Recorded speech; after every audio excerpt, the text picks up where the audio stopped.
Hello प्यारे दोस्तों, आप लोगों का हमारे चैनल में स्वागत है। जैसा कि हम लोग क्लास 8 का आपका हिंदी भाषा भारती बुक है, इसका चैप्टर 20 यानी ये पाठ 20 जो आपका दिया है जिसका नाम क्या है?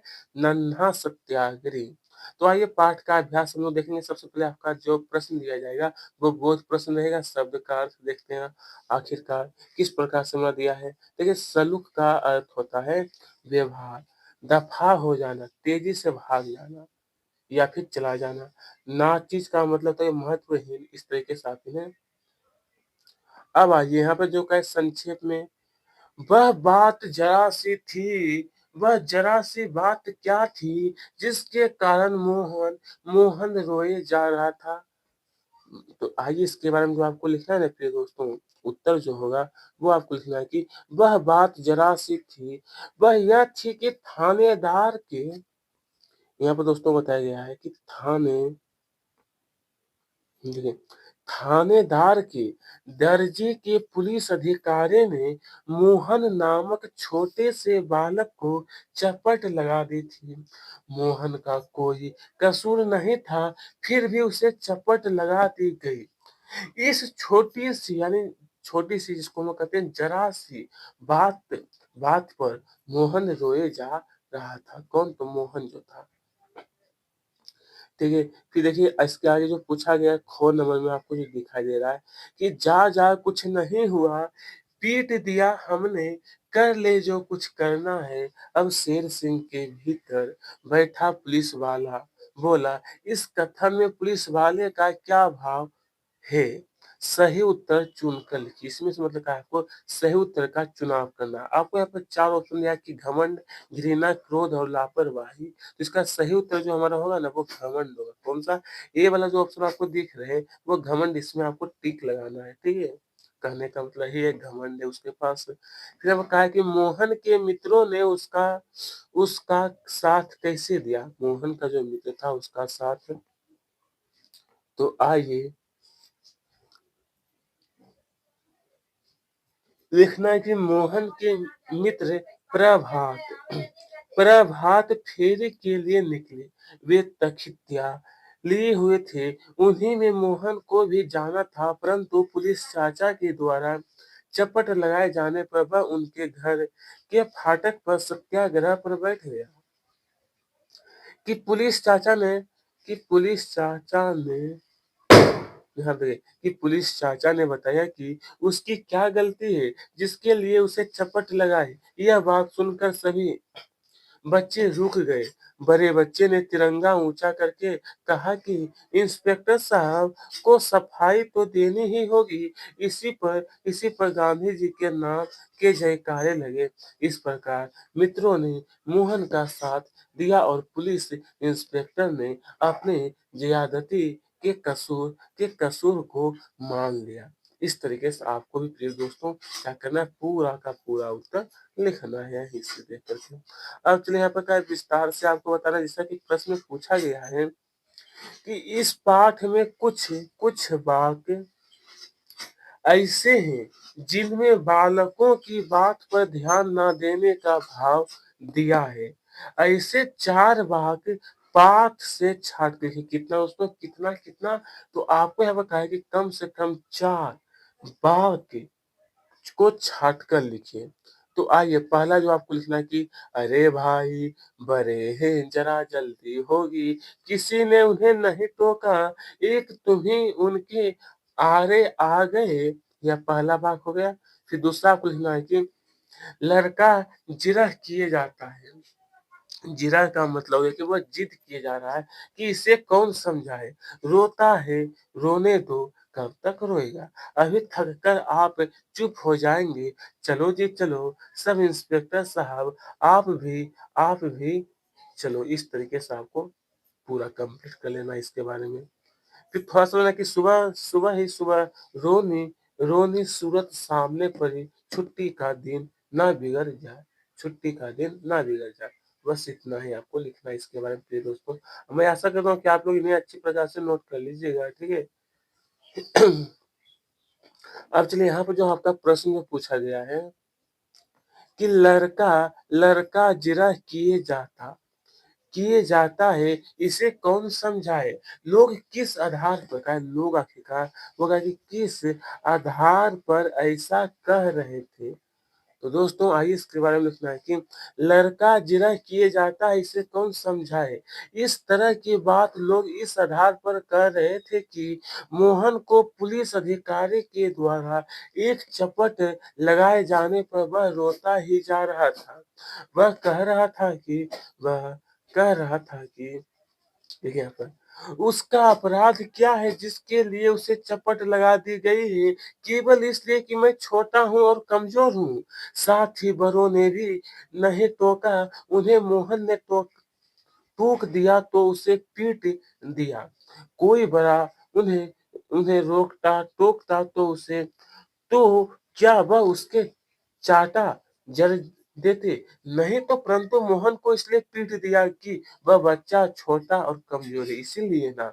इस तरीके से ये जो कहानी का जो प्रश्न पूछा गया था कि लड़का जिरह किए जाता है, इसे कौन समझाए? लोग किस आधार पर ऐसा कह रहे थे? तो देख सकते हैं इसके बारे में आपको अच्छी प्रकार से बताने का प्रयास किया हूँ। अब चलिए आस-पास की मुंडेरों मुंडेरों से उभर आए 4-5 चेहरों ने जो देखा उससे संबंधित पंक्तियाँ लिखी। क्या चीज़?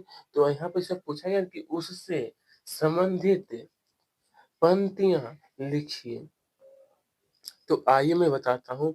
सबसे पहले लिखना है कि आस-पास की मुंडेरों से उभर आए 4-5 चेहरों ने जो देखा उससे संबंधित पंक्तियाँ निम्नलिखित है। पहला यहाँ पे लिखना है आपको, बरामदे के सामने मुँह मुँह बिसूरता मोहन खड़ा है और अपने बरामदे में झल्लाए शेर सिंह। जाएगा भी यहाँ से या दो एक चपट खाकर ही टलेगा। ये दूसरा वाक्य। तीसरा, अजीब अजीब उजरक ठीक लड़का है, एक पड़ोसी ने कहा। ये तीनों वाक्य आपको लिखना है। 3 वाक्य लिखने के बाद आपको यहाँ पर अगर चाहें तो दोस्तों आपको 3 ही वाक्य लिखना है। अगर आप चाहें तो यहाँ पे सिखाएँ कि 4-5 चेहरों ने देखा। तो संबंधित पंक्ति, चाहे तो आप यहाँ पर 3 पंक्तियाँ भी चाहे तो लिख सकते हैं, अन्यथा मैं आपको यहाँ पर 5 पंक्ति मैं आपको बताऊँ। ये देखिए चौथा भाग पंक्ति ये दिया है और 5वां पंक्ति जो आपका ये दिया गया है। चाहे तो आप इन्हें भी लिखिए, अन्यथा आप चाहे तो 3 पंक्ति कम से कम लिख सकते हैं, ठीक है? तो चलिए अब आगे देखते हैं यहाँ पर कहा है घ में कि फरीद बाबा ने शेर सिंह को क्या-क्या कहा होगा, जिसे सुनकर वे माफ़ी माँगने आ गए। तो आइए इसके बारे में आप बताऊँगा कि फरीद बाबा ने फाटक खोला और भीतर गए। उन्होंने शेर सिंह से कहा कि सभी बच्चे मोहन के मित्र हैं। वे सब यहाँ पर बताया गया है कि इकट्ठे इकट्ठे होकर तुम्हारे घर के फाटक पर नारेबाजी कर रहे। आज गांधी जयंती है, शहर में सभी लोग इधर से उधर आ जा रहे हैं। आपके खिलाफ नारेबाजी हुई तो अखबार वाले छोटी सी बात को बढ़ा-चढ़ा कर छापेंगे। इतना जब आप लोग लिखिएगा, इतना लिखने के बाद मैं आगे आपको बताने वाला हूँ छापेंगे। बात का बतंगड़ हो जाएगा। अभी-अभी तो आपको तरक्की मिली है। ऐसा ना हो कि तुम्हारे खिलाफ तुम्हारे अधिकारी कोई कदम उठा ले। संभवतः इसी बात को सुनकर शेर सिंह माफ़ी माँगने आ गए। इस तरीके से आप इन्हें पूरा करिएगा, ठीक है? अब चलिए दोस्तों हम आगे देखने वाले हैं भाषा अध्ययन में जो संबंधित प्रश्न आपका पूछा गया है कि चपट से बना चपतियाँ। तो ऐसे ही ईया, यहाँ पे क्या है कि ईया प्रत्यय लगा करके आपको कुछ शब्द बनाना है। तो चलिए देखते हैं। चपट प्लस या से चपतियाँ, खाट प्लस या से खटिया, लोटा प्लस या से लुटिया, लखटका प्लस या से लखटकियाँ और लुकटी प्लस या से लुकटियाँ। इसी तरीके से आपको करना है। फिर कहा निम्नलिखित शब्दों से भाववाचक संज्ञा बनाइए। चलिए अब इसके आगे जो दूसरा प्रश्न पूछा है कि निम्नलिखित शब्दों के भाववाचक संज्ञा बनाइए। आखिरकार ये हमें कुछ यहाँ पे देखिए शब्द दिया है कि ईमानदार, बेईमान, कमजोर, खराब। तो इसका भाववाचक जो होगा वो ईमानदार का ईमानदारी, बेईमान का बेईमानी, कमज़ोर का कमज़ोरी और खराब का देखिए खराबी, सफ़ेद का सफ़ेदी हो जाएगा। खराब का खराबी, सफ़ेद का सफ़ेदी और नीचे में चालाक का चालाकी। बस सही आपको अच्छी प्रकार से मैं दिखा देता हूँ फिर से और आपको नोट करना है सही से। क्या नीचे लिखे शब्दों में से दूसरा शब्द आत्मा। सही बात, दूसरा शब्द जो आपको दिखेगा तो सभी जगह क्या है? तो आत्मा लिखा है, तो आत्मा है।